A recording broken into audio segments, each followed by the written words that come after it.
Isang masaysayang araw sa inyong lahat, Baitang Walo. So, since wala na naman pasok dahil sa patuloy na lakas ng ulan. So, ito yung pre-recorded lesson natin patungkol sa paglalakbay ng mga Europeo nung sinaunang panahon. So, ang topic natin for this day is ang Europe sa panahon ng paggalugad at kolonyalismo. Ito yung mga dahilan. So, dito madidiscuss natin kung ano nga ba yung mga dahilan kung bakit ang mga Europeo is naglakbay or naggalugad ng iba't ibang mga teritoryo. Ang panahon ng paggalugad na kilala ring panahon ng pagtuklas ay tumutukoy sa panahon mula sa ika-15 hanggang ika-17 siglo. So dito sa panahon na tuklas, ang pag sinabi natin panahon ng paggalugad, sa English, ito yung tinatawag nating Age of Discovery or yung pagtuklas. Sa panahong ito, nagsimulang maglayag ang mga bansang Europeo upang maghanap ng bagong ruta, yaman at bagong lupain. So may kinalaman pa rin tukla sa pagbagsak ng Constantinople. Kung matatandaan ninyo, nung bumagsak ang Constantinople, isinara ng Ottoman Empire yung daanan patungong Asya. Kaya ngayon yung mga Europeo is naghanap ng bagong ruta na madadaanan para may pagpatuloy yung kanilang pakikipagkalakalan sa mga taga-Asya. Bukod dun sa paghanap ng bagong ruta, gusto pang yumaman ng mga Europeo at gusto pa nilang palawakin yung kanilang mga teritoryo kaya sila naglakbay. So ito yung mga dahilan kung bakit sila naglakbay sa iba't ibang panig ng mundo. Tandaan lang natin yung 3 Gs or yung tatlong G. God, Gold, Glory.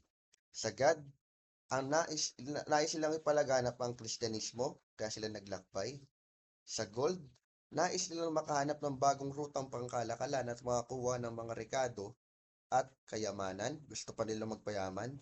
Sa Glory naman, nais makamta ng karangalan, kapangyarihan at pangalan para sa sarili at sa kanilang bansa. So sa part dito, class, pag sinabi natin God, gusto nila ipalaganap yung relihiyong Kristyanismo.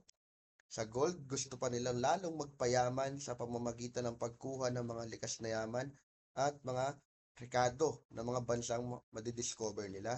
Sa glory naman, kaya sila naglakbay is para palawakin yung teritoryo nila at para mas lalong palakasin yung bansa nila. Kaya ngayon yung mga European, nagpapaunahan sila sa paglalakbay sa iba't ibang panig ng mundo para ma-achieve nila tong tatlong goal na to, yung God, Gold, and Glory. Bakit ba class dati masasabi natin na mayaman ang isang bansa? So ang tawag dati class sa basihan kung mayaman ba ang isang bansa is merkantilismo. Sa merkantilismo, ang kayamanan ng isang bansa ay nakabatay sa dami ng ginto at pilak. So nung sinaunang panahon, kapag mas marami kang ginto at mas marami kang pilak, mas mayaman ka. So ang tawag doon class is merkantilismo. So, habang naglalakbay ang mga European, naimbento nila yung mga bagong kagamitan na pwede nilang gamitin sa paglalakbay o paglalayag, katulad ng kompas, astrolabe, at sextant. So, kasama rin diyang klase na imbento ang barkong karabel. So, yung barkong karabel class nung sinaunang panahon, matibay na siya at kaya niyang sagupain yung malalakas na alon. So yan, no, kahit nagawa yan sa kahoy, yung karabel o yung barkong karabel, hindi yan basta-basta lumulubog kasi matibay siya at kaya niyang sagupain yung malalakas na hampas ng mga alon. Sa kompas naman, ito yung ginagamit nila para matukoy yung direksyon kung nasaan yung north, east, west, and south. Sa astrolabe naman, ito yung ginagamit nila kung nasaang posisyon na ba sila sa mapa. Then yung sextant naman, ito yung ginagamit nila para matukoy yung distansya ng kinaroroonan nila sa mga isla na nakikita nila. So, sino nga ba yung mga bansang nanguna or naging, sabihin natin, pasimuno ng paggagalugad o paglalakbay? So, eto yung 5 bansang nanguna. Portugal, Spain, England, France, at Netherlands. So, sa limang yan, ang nanguna talaga sa paglalakbay is yung bansang Portugal. Tapos, gumaya ang Espanya, sumunod ang England, pang-apat ang France, then panghuli ang Netherlands.